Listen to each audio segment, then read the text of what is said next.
monde, contente de vous retrouver aujourd'hui pour cette nouvelle vidéo. C'est le 3e jour du challenge désencombrement et aujourd'hui j'ai décidé de m'attaquer à tout ce qui est papier administratif. Alors c'est pas une grosse tâche pour moi vu qu'il y a à peu près un an de ça, j'avais déjà fait un gros désencombrement dans tous nos papiers. D'ailleurs je vous avais filmé tout ça, si vous n'avez pas vu cette vidéo je vous mettrai le lien en barre d'infos ou sur le petit i ici. Mais voilà, quoi qu'il en soit, une fois par an, je fais quand même un tri. Je regarde quand même tous les documents dont je n'ai plus besoin, que je peux jeter et ceux à classer. Et puis, bah écoutez, je vais également vous parler de mon organisation, comment je fais lorsque je reçois un courrier dans la boîte aux lettres jusqu'au moment où il passe dans ma petite pochette de classement ici. Et voilà, si ça peut vous donner quelques idées. Par contre, je vais désencombrer tout ce qui est magazines et livres pour les enfants. Concernant les livres adultes, je ne vais pas m'en occuper aujourd'hui puisque c'est quelque chose que j'avais déjà fait il y a 2-3 mois de ça. Donc concrètement, comment ça se passe lorsque je reçois du courrier? Donc ici, on est au niveau de ma porte d'entrée et du coup, sur la petite tablette ici, j'ai déposé cette espèce de truc là, range courrier. Enfin, je sais pas si on peut appeler ça comme ça, mais j'avais trouvé ça chez Action. Et du coup, à chaque fois que je reviens du courrier, eh bien, je dépose les lettres à consulter ici. Voilà, et les courriers à traiter juste là. Donc j'ai préféré laisser ça là puisqu'on y passe tous les jours devant et du coup à chaque fois qu'on y voit du courrier ici, on sait qu'on doit le traiter. Donc voilà, comme ça traîne pas, c'est pas éparpillé partout dans la maison, c'est simple, c'est efficace et pour nous ça nous convient très bien. Donc là j'ai retourné les enveloppes bien sûr pour pouvoir protéger mes données personnelles. Donc voilà en gros comment ça se passe. Donc une fois que le courrier a été traité, donc on les enlève d'ici et on va les mettre dans un porte-documents que j'ai mis dans la cuisine où sont rangés tous les documents à classer.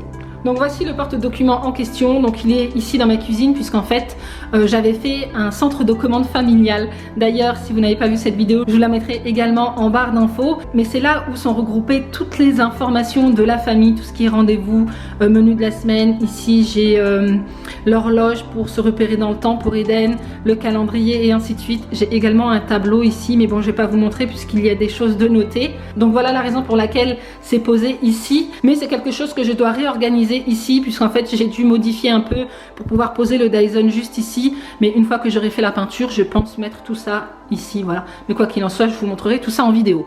Bref, on va en revenir à nos documents.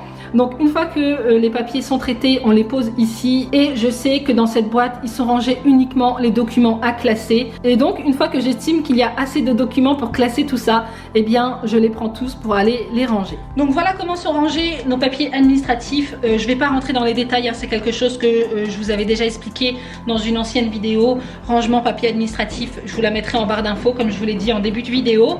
Mais en gros voilà, donc un dossier correspond à une catégorie. Donc ici on a archives, maison, santé, finance, assurance plus voiture et famille. Et du coup je vais vous montrer par exemple la maison. Donc comment ça se présente dans les pochettes? En fait j'ai un document comme ça du service public, donc avec les papiers à conserver et la durée de conservation. Comme ça à chaque fois que je fais un tri, donc comme là par exemple aujourd'hui je vais faire un tri à savoir tous les documents que je dois jeter et ceux que je dois encore garder. Et du coup ça me permet de me repérer. Et à l'intérieur j'ai également des porte-vues comme ça en fonction des différentes catégories. Donc là j'ai toutes les factures, ça c'est toutes les factures d'entretien pour la maison. Autre petite chose que j'ai oublié de vous dire avant de classer un document, eh bien je note toujours ici la date limite de conservation. Donc voilà, je me réfère à ce document et puis ici je note par exemple janvier 2020 et comme ça quand moi je fais un tri, comme aujourd'hui par exemple je vais jeter tous les documents qui ont dépassé la date limite de conservation, eh bien ça me permet de me repérer plus facilement. Donc tous les documents qui sont rangés à l'intérieur, ça concerne toute la famille, la maison ou voilà les biens en commun. Puis chacun de notre côté, on a un classeur comme ça avec toutes nos fiches de salaire, nos contrats de travail et ainsi de suite.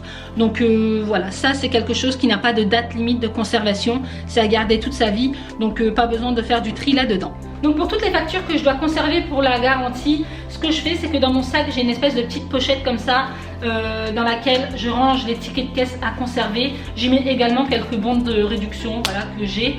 N'hésitez pas à me dire d'ailleurs si vous voulez avoir une vidéo What's in my bag ou organisation de sac à main, voilà je vous la ferai avec plaisir. Mais pour en revenir à nos moutons, donc je mets les tickets de caisse qui sont importants dans cette pochette, comme ça ça me permet de ne pas les mélanger aux autres et de les jeter par mégarde. Puis je vais faire une photocopie du ticket de caisse, puisque voilà, généralement quand on les conserve assez longtemps, eh bien il y a l'encre qui disparaît au fur et à mesure. Le fait de faire une photocopie, eh bien ça permet de conserver la garantie intacte. Et donc une fois que j'ai fait la photocopie, j'y note la durée de garantie, la date également de fin de garantie, et puis je mets ça dans mon porte-documents à classer, et bah, comme ça, ça me permet de ne pas avoir des tickets de caisse qui traînent partout.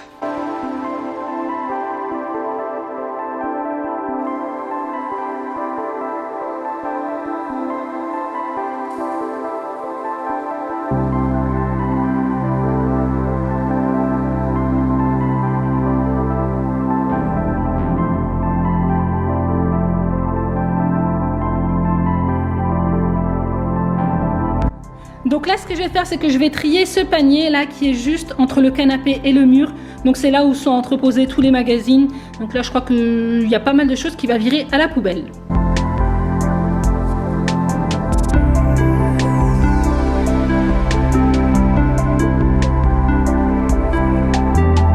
Et donc voilà, ici sont conservés uniquement les livres d'écriture d'Eden, un magazine et le catalogue Ikea. Et du coup, il y a tout ça qui va à la poubelle. Donc maintenant, je vais m'attaquer à la petite bibliothèque d'Eden ici. Celle de Ryan et Inès, ils ont déjà fait un petit tri il n'y a pas très longtemps. Mais celle d'Eden, il en a vraiment besoin. Du coup, je vais me séparer des livres qui sont vraiment abîmés, dans lesquels il manque des pages. Également ceux qui ne conviennent plus à son âge. Les livres des différentes couleurs et tout ça, c'est quelque chose qu'il maîtrise maintenant et dont il n'a plus besoin.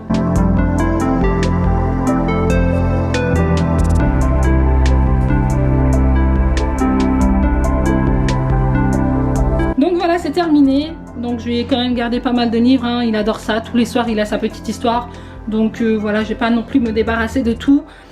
Ici ce sont les livres que je vais jeter puisqu'ils sont abîmés, coloriés, il manque des pages et ainsi de suite.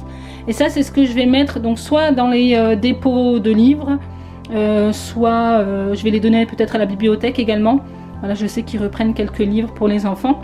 On verra bien, mais quoi qu'il en soit, je vais les donner. Donc là, on a deux livres qui sont un petit peu abîmés, mais que je vais tout de même garder, puisqu'Eden les adore.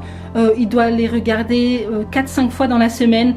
Donc voilà, même si c'est abîmé, à partir du moment où c'est utilisé et qu'il les aime, je garde. Et bien voilà les amis, en ce qui concerne cette vidéo, je sais elle n'a pas été très longue, je n'ai pas énormément désencombré, mais comme je vous ai dit, c'est quelque chose que j'avais déjà fait en amont. Donc là, je vous ai un petit peu parlé de mon organisation et comment je fais au quotidien pour classer tous mes papiers administratifs. Donc si c'est quelque chose que vous n'avez pas encore fait, prenez votre courage à deux mains et allez-y à fond. Donc moi c'est vrai que la première fois que j'ai fait mon désencombrement dans les papiers administratifs, j'ai passé 3 demi-journées complètes à trier, jeter, classer. Franchement ça demande un temps fou, mais une fois que c'est fait, eh bien ça vous permet de gagner du temps dans la recherche de documents par exemple. Au moins là tout est rangé à sa place, vous savez où aller chercher tel ou tel document, donc au final ça vous fait gagner du temps. Cependant il faut quand même démarrer et commencer, et là pour le coup il va falloir beaucoup de courage. Donc si cette vidéo vous a plu, n'hésitez pas à la liker. Moi je vous retrouve demain pour le prochain challenge. En attendant, prenez soin de vous et moi je vous fais d'énormes bisous.